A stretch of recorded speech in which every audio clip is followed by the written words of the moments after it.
Hello. We are asking schools to collaborate with us as we make evidence-based decisions about grades for each student in each subject across Cambridge IGCSE, O-Level, AS and A-Level and Cambridge Pre-U. I'm Zoe Neville-Smith, Communications Manager at Cambridge International. I'm joined by Rachel Bateman, who is our Senior Assessment Advisor, Assessment Standards and Quality. Rachel is here today to talk through some of the questions that schools have around placing their candidates in a rank order. Okay, so Rachel, what are we asking centres to do when they produce a rank order of candidates? Okay, for each grade that you have predicted, you'll need to produce a rank order which shows the order of candidates from the highest to the lowest attaining within the grade. It might be helpful here to clarify that when we say the rank order of candidates within the grade, we're using the term grade to mean level of attainment, not year group or class. In determining your rank, you're comparing the performance of candidates within the grade you have predicted. To compare this performance, you need to review the quality of the work they have produced, which you have used as evidence to determine their predicted grade. You will need to compare the quality of the work these candidates have produced to determine in what order the candidates should be placed within the grade. For each grade you have predicted, you should create a rank order. When you're creating this rank order, number the candidates in the rank order from 1 to the total number of candidates within that predicted grade. For predicted grades with one candidate only, this will be straightforward. That candidate will be given number 1 and no other candidates will need to be numbered within that grade. For predicted grades with more than one candidate, here is a way that you can create your rank order.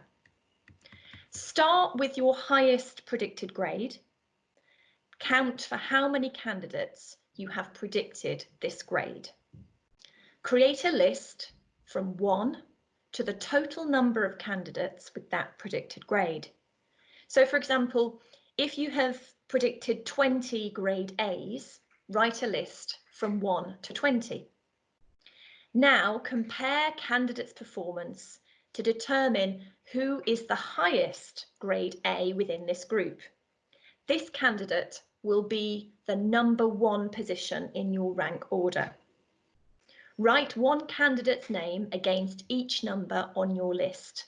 Start at 1, where 1 is the highest attaining student in the grade.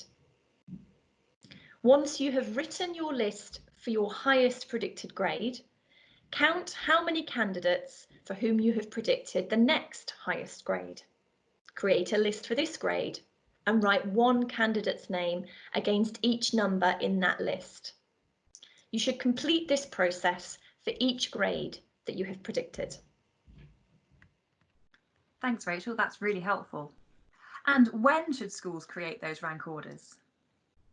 Well, the submission window for sending us your predicted grades and rank orders is planned to run from the 29th of May to the 16th of June. You should determine your candidate's predicted grade and rank order as soon as you can before the end of this window.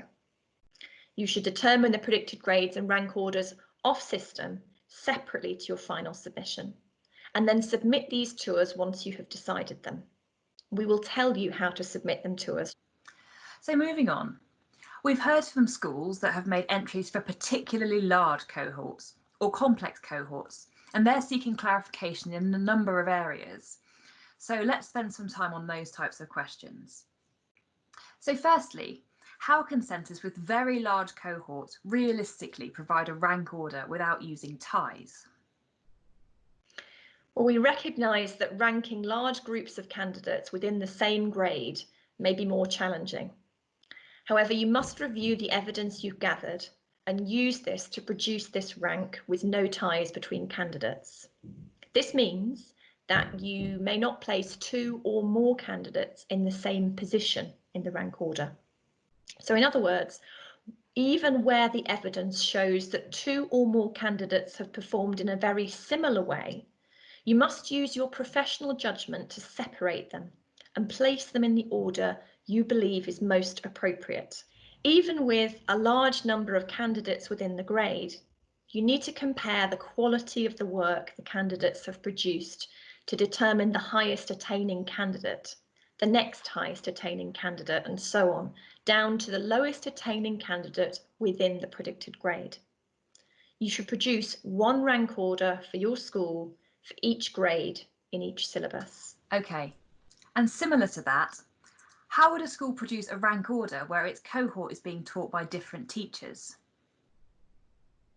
If more than one teacher has taught the syllabus at your school, then if at all possible, the teachers should work together to make sure that students are appropriately ranked in relation to students in other classes.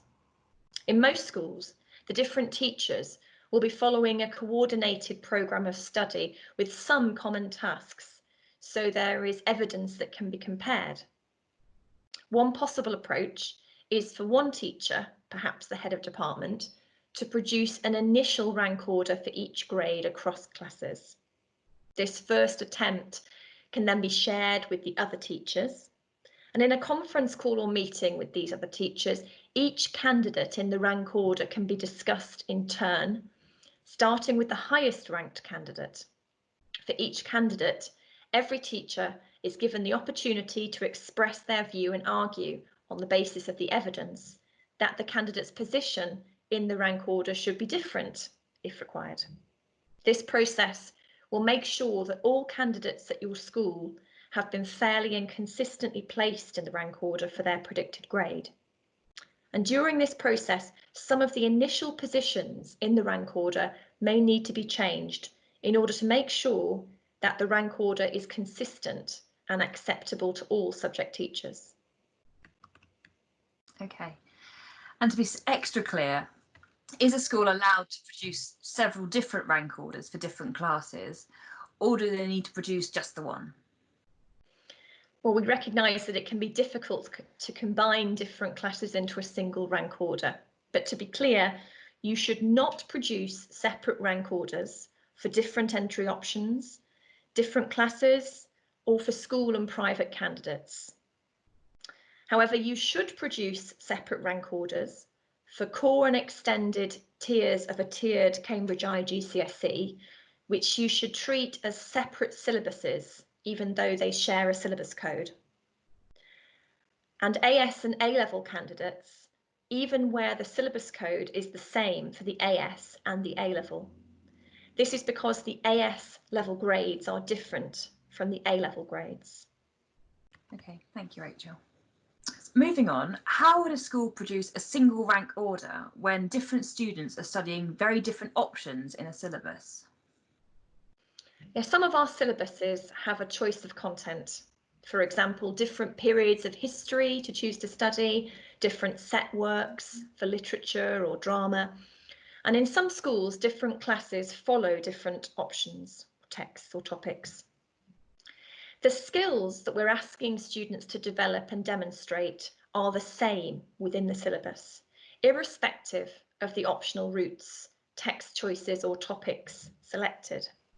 If you're comparing candidates across optional routes, different topics, or texts in a syllabus, then you should consider the development and application of skills and the candidate's demonstration of performance against assessment objectives for the syllabus when you're creating your rank order. I used to be a teacher of English literature, and in my subject area, teachers can select different set texts to cover within the course. Within my school, different classes would have been taught different set texts, but all candidates would have been entered for the same syllabus. In producing a single rank order of our candidates, we would be looking at the skills assessed and the candidate's performance in this area. So, for example, in English literature, one of the things I as a teacher would be looking at is how candidates have recognised and appreciated ways in which writers use language, structure and form in creating meanings and effects. The candidate's application of this skill can then be looked at across set texts the different classes have studied and can be weighed up against other skills we assess. Okay. And also, in some of our schools, we know there are students in different school years studying the same syllabus, maybe focusing on different options in different classes. What advice can we give schools when it comes to rank ordering all of these students who are ultimately all following the same syllabus?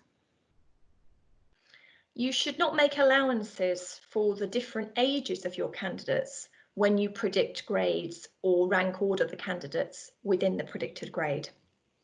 The age of the candidate is irrelevant in this process when you're predicting the grade they would get or rank ordering them within this predicted grade.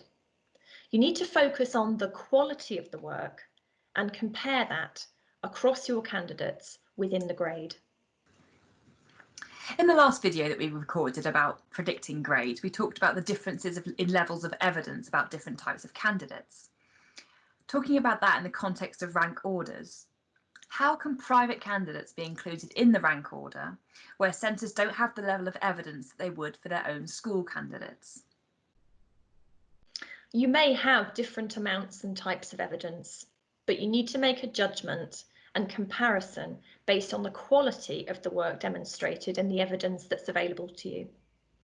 If the evidence available to you for private candidates is enough to give the subject teacher confidence about the candidate's level of performance, then private candidates can be included in the school's predicted grades and rank order. Okay, thank you. We've said that all candidates will be ranked within a grade, but some centres want to also indicate where some candidates are relative to the top, bottom, or middle of the grade within the rank order. How can centres indicate where within a grade each candidate would sit beyond what's in the rank order?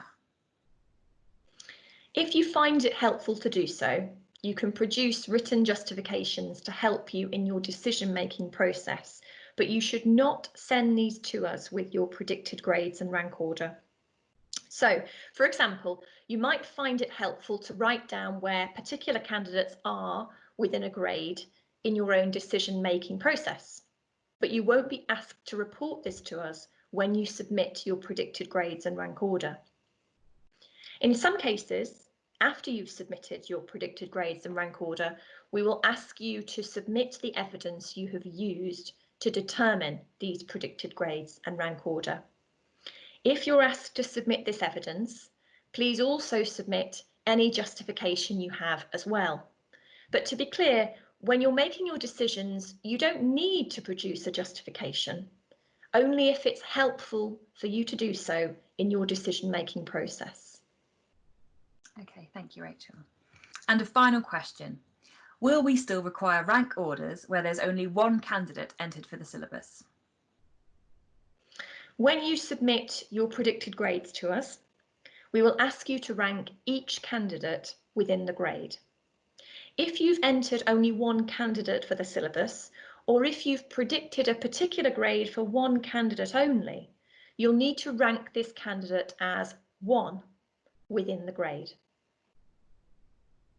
Thank you, Rachel. I hope this has helped. Thank you for your patience as we've developed and communicated our steps in setting grades for students. If you have any other questions about Cambridge International's response to COVID-19, please visit cambridgeinternational.org/COVID. Thanks again, Rachel. Thanks, Zoe.